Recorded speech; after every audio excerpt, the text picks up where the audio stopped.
Hello everyone. आज हम बात करने वाले हैं एक ऐसे टॉपिक के बारे में जो नर्सिंग फील्ड के हर बच्चे के लिए इम्पोर्टेंट है, क्योंकि ये एक ऐसा टॉपिक है जो आपको चारों साल first year, second year, third year और फोर्थ ईयर इनके अंदर भी काम आने वाला है, जहाँ पे आप जॉब करते हो। ठीक है, तो उसके लिए भी आपको काम में आने वाला है। जैसे जो हमारा टॉपिक है उसका नाम है नर्सिंग प्रोसेस। तो इसके अकॉर्डिंग हम क्या करते हैं, सबसे पहले जो पेशेंट है उसका डाटा कलेक्ट करके उसको डायग्नोस करते हैं। किसके बेसिस पे? डाटा के बेसिस पे। और डायग्नोस करने के बाद हम क्या करते हैं, एक प्लान बनाते हैं जिसके बेसिस पे हम उसको आगे इंटरवेंशन देते हैं, उनको अप्लाई करते हैं, पेशेंट को क्या करते हैं, रिलीफ दिलवाते हैं जो भी प्रॉब्लम होती है उसके द्वारा। ठीक है, ये क्या है, एक सिस्टमेटिक प्रोसेस है नर्सिंग प्रोसेस, जिसके अंदर अपन क्या है, जो भी स्टेप्स होती हैं वो क्या है, स्टेप बाय स्टेप चलता है। जैसे इसकी 5 स्टेप्स होती हैं। सबसे पहले असेसमेंट होता है, फिर डायग्नोसिस होता है, फिर गोल होता है, उसके बाद इम्प्लीमेंटेशन, एंड लास्ट आता है इवोल्यूशन। ठीक है, तो सबसे पहले अपन बात करते हैं इसकी कुछ जनरल इंट्रोडक्शन के बारे में कि नर्सिंग प्रोसेस क्या है। एक ऐसी प्रोसेस है जिसके अंदर, पूरी प्रोसेस के अंदर अपन क्या करते हैं, गैदर करते हैं, इकट्ठा करते हैं डाटा को, उसको एनालाइज करते हैं, और जो पेशेंट है उसकी स्ट्रेंथ, स्ट्रेंथ मतलब क्या क्या वो कर सकता है, ठीक है, या फिर अभी जो उसकी हेल्थ है किस लेवल पे, उसको क्या आगे अपन बोल सकते हैं कि क्या क्या संभावनाएं, आगे कौन सी प्रॉब्लम हो सकती है, और एक्चुअल हेल्थ प्रॉब्लम जो है उनको अपन क्या करते हैं, फाइंड आउट करते हैं। और एक जो प्लान है उसको अपन क्या करते रहते हैं, कंटिन्यूसली रिव्यू करते रहते हैं, ताकि हम उसको जो नर्सिंग इंटरवेंशंस दे रहे हैं, ठीक है, उससे हम एक अच्छा आउटकम जो है वो निकाल सकें। फिर नेक्स्ट अपन बात करें तो ये क्या है, क्रिटिकल थिंकिंग प्रोसेस जो है वो इसके अंदर अपन को यूज़ करनी होती है। मतलब जो क्रिटिकल थिंकिंग नर्स की स्किल है वो अपन इसके अंदर यूज़ करेंगे। और इसके अंदर साथ में अपन को क्या चाहिए, क्रिएटिविटी। ठीक है, और नेक्स्ट अगर अपन बात करें इसकी, तो फिर नेक्स्ट आता है इसका डेफिनेशन। डेफिनेशन की अगर अपन बात करें तो नर्सिंग प्रोसेस एक सिस्टमेटिक और रेशनल मेथड है। किसका है? Planning and providing individualised nursing care. मतलब अपन क्या कर रहे हैं, एक ऐसी प्रोसेस है, सिस्टमेटिक रेशनल मेथड। रेशनल का मतलब जिसका हम क्या दे सकते हैं, उनको रीज़न दे सकते हैं कि हम ये क्यों कर रहे हैं। ठीक है, अब किसके लिए है कि हम जो पेशेंट है उसकी केयर के लिए क्या प्लानिंग करने वाले हैं, और क्या उसको केयर अपन प्रोवाइड करने वाले हैं किसी पर्टिकुलर पर्सन को। नेक्स्ट अगर अपन बात करें अमेरिकन नर्सिंग एसोसिएशन के अकॉर्डिंग, तो नर्सिंग प्रोसेस एक ऐसी प्रोसेस है जिसके अंदर अपन क्या करते हैं, आइडेंटिफाई करते हैं, डायग्नोस करते हैं, एंड ट्रीट करते हैं किसका, ह्यूमन रेस्पॉन्सेज। ह्यूमन रेस्पॉन्सेज का मतलब जो उसको जो अपने पास पेशेंट है वो अपन को क्या रेस्पॉन्स दे रहा है, किसके अगेंस्ट, जो डिजीज़ है, हेल्थ है या फिर इलनेस है, उसके लिए अपन क्या करते हैं, उस एक ऐसी प्रोसेस है जिसके अंदर अपन क्या कर रहे हैं, हेल्थ और इलनेस जो है उसको फाइंड आउट कर रहे हैं, डायग्नोस कर रहे हैं जो प्रॉब्लम हो रही है उसको, और साथ में जो रेस्पॉन्स कर रहा है उसको क्या कर रहे हैं, अपन ट्रीट कर रहे हैं।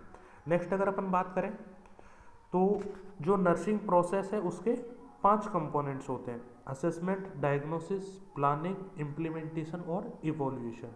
ठीक है, तो ये 5 प्रोसेस है। अब ये क्या है, जैसा कि अपन ने पहले पढ़ा है कि ये क्या है, ओनली सिस्टमेटिक प्रोसेस है। सिस्टमेटिक प्रोसेस का मतलब क्या है, अगर सबसे पहले जो स्टेप है, तो सबसे पहली स्टेप हमारे पास असेसमेंट ही रहेगी, हम उसे डायग्नोसिस नहीं कर सकते। तो क्या है, सिस्टमेटिक है, मतलब सिस्टम के अकॉर्डिंग अपन को चलना होगा। हमारी जो फर्स्ट प्रोसेस होगी वो असेसमेंट होगी, सेकंड जो होगी डायग्नोसिस होगी, थर्ड जो होगी प्लानिंग होगी, उसके बाद इम्प्लीमेंटेशन एंड इवोल्यूशन।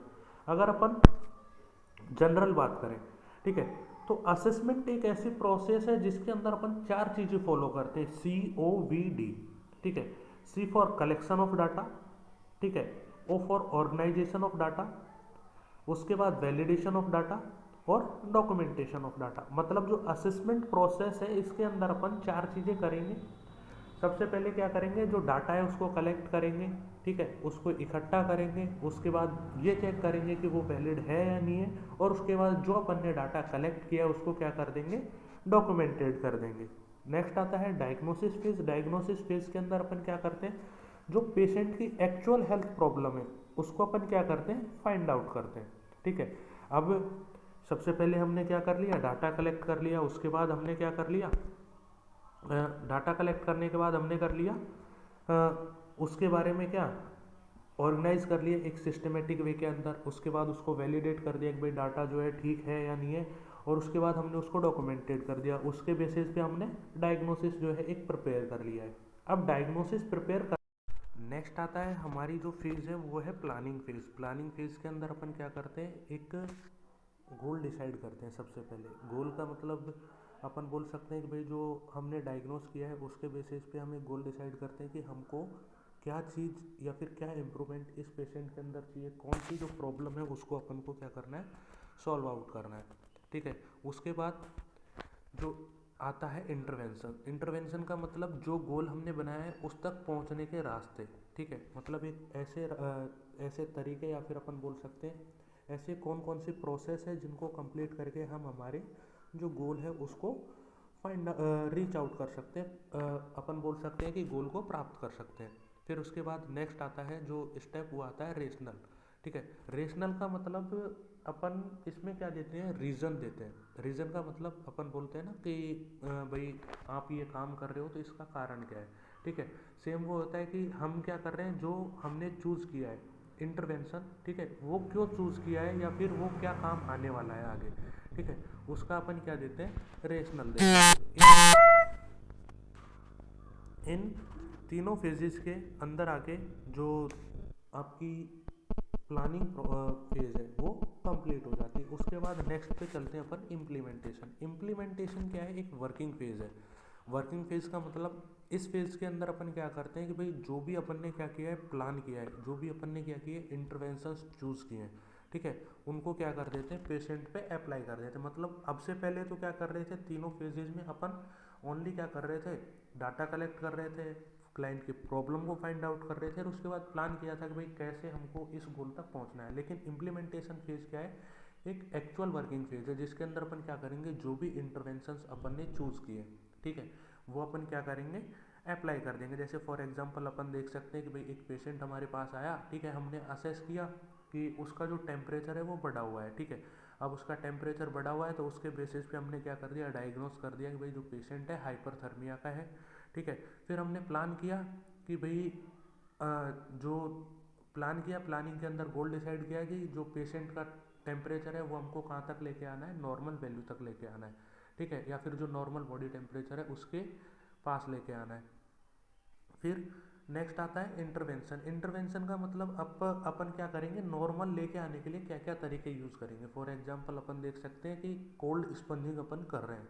ठीक है, मतलब गीला कपड़ा किया और उसको अप्लाई कर रहे हैं, ठीक है, उससे पहुँच रहे हैं, कोल्ड स्पंजिंग कर रहे हैं। ठीक है, तो उसके बाद अपन यहाँ पे तो क्या किया, ओनली प्लानिंग किया है। लेकिन इम्प्लीमेंटेशन फेज के अंदर क्या करते हैं, वहाँ पे अपन ने प्लानिंग कर ली थी कि क्या करना है, कि कोल्ड स्पंजिंग करनी है, गीले कपड़े से पहुँचना है। लेकिन इम्प्लीमेंटेशन के अंदर आप क्या करोगे, जो आपने प्लान किया है उसको एक्शन फेज में लेके आओगे। ठीक है, और उसके बाद जो अपनी लास्ट स्टेप आती है वो आती है इवोल्यूशन फेज। इवोल्यूशन फेज के अंदर क्या होता है कि अपन ने जो भी ऑल ओवर किया है, जो प्रोसेस किए, इसके अंदर देखते हैं कि हमने जो केयर दी है पेशेंट को, जो नर्सिंग केयर दी है, ठीक है, वो कितनी इफ़ेक्टिव रही है, हम हमारे गोल तक कितना पहुंच पाए हैं, और जो पेशेंट है वो अपनी प्रॉब्लम से मतलब जो पेशेंट की प्रॉब्लम है वो रिलीव हुई है या नहीं है।